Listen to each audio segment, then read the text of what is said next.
Yo, what is up guys, welcome to a new video. Today I'm gonna talk about bootlegs.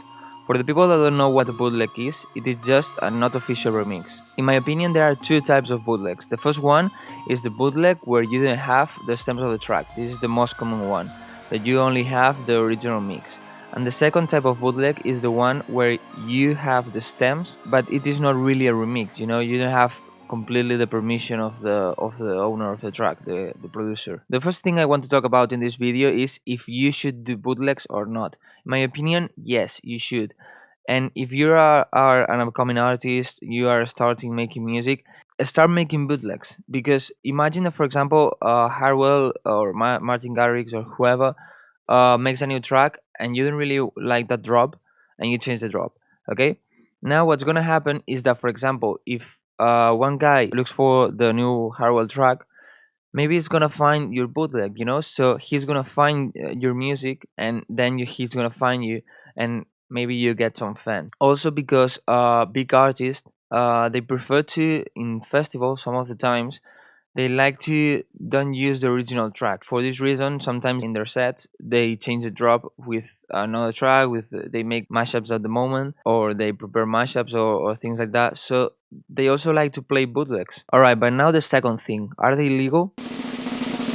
No. The answer is no. They are not legal. You cannot use a track from another person and use it as your own, even if you add bootleg on the title. So you need to take care. What you can do is do bootlegs of free download tracks or tracks that don't have copyright. For example, when Martin Garrix left Spinning Records, he started releasing tracks that didn't have copyright. So everybody was making bootlegs out of those tracks. And also the problem that you can have is that if you, for example, upload that bootleg on SoundCloud or YouTube, maybe you're gonna get a copyright strike and the track is gonna be deleted. And if you do this a lot of times, SoundCloud is gonna delete your account. YouTube, I think they don't do that. If SoundCloud deletes your track, you're gonna receive a message like this one, where it says that you didn't have they think you don't have the copyright of this track. And yeah, you can tell them that you have the copyright if you have it, but they never reply to these messages. They use some bots and they never reply. So just be careful with it. But now I want to tell you some tips and tricks to avoid those copyright problems, so SoundCloud and YouTube don't really know what the original track is. Okay, here I have my bootleg of Blackbeard by Road Roca. This is the bootleg where you don't have the stems. Okay, this is the original track.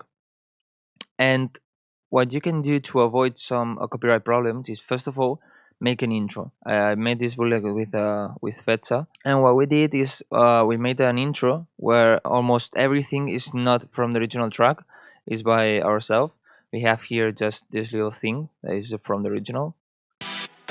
Also, after the intro, we put the build up and the drop. During the first minute, what we have is just the intro, the build up, and the first drop. So SoundCloud don't really know what track is it. They don't recognize it. So you're probably not gonna have a copyright strike. Even if then after that, we have the original breakdown without any change. But as the first minute is not the original track and the last minute is not the original track, it's completely different.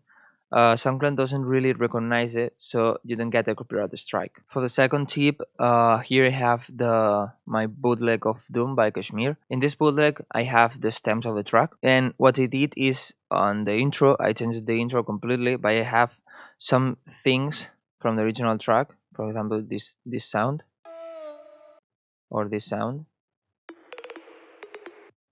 Okay, but the thing here, what I try to do is add things during the breakdown, so it's not the same breakdown. For example, on this part I added a bit of my melody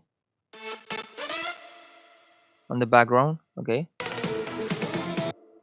so adding these little things or this riser here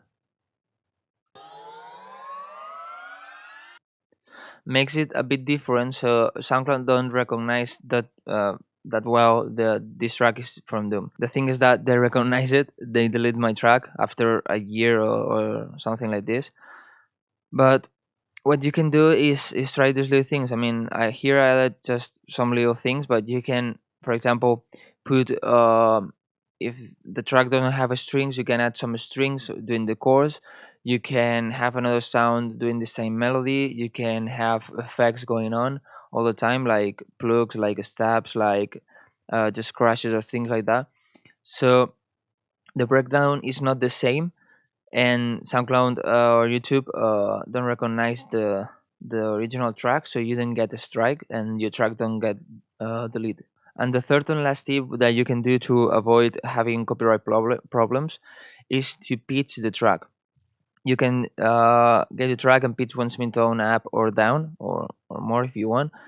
So this way, as the key is not the same, robots don't detect the original track, so you don't get any copyright problems. But if you try to do the first one and the second one, I mean, using an intro, then using a build up, so the first and then the drop, so the first minute is different, and also on the breakdowns, try to add little things or try to cut parts, or instead of starting here as the original track, start here your breakdown, things like this. I think you're not gonna have any problems. Of course, sometimes you can have those problems because bots detect the original track and maybe in 10 seconds of your track, but most of the times you're not gonna have any problem. And in EDM scene, most of the times you're not gonna have a message from the producer saying, hey, you used my track to make a bootleg, you don't have the rights to that. No, most of the time it's just the labels or platforms like SoundCloud and YouTube. I really recommend you to start making bootlegs. For example, on this one of Doom, if you don't know who Nick Cooper is, it is a big YouTube channel that uploads EDM music, and he discovered me because of this bootleg. So he uploaded this. He contacted the Spinning Records.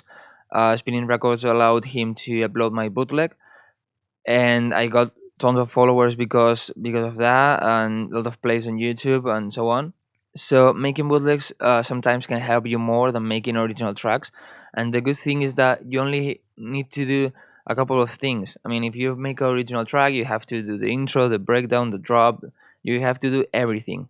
But if you do a bootleg, you already have a key. You don't need to choose a key. You already have one. You don't really need to think about the breakdown. You can add some things like I told you, but you don't really need to make the entire breakdown. You only need to make the drop, the intro and the outro, and add some little things inside it.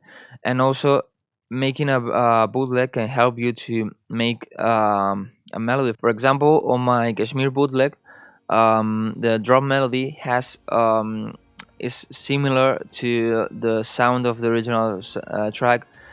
Talking about the ethnic sound, the melody of the drop is more or less kind of ethnic, so it goes better with the breakdown.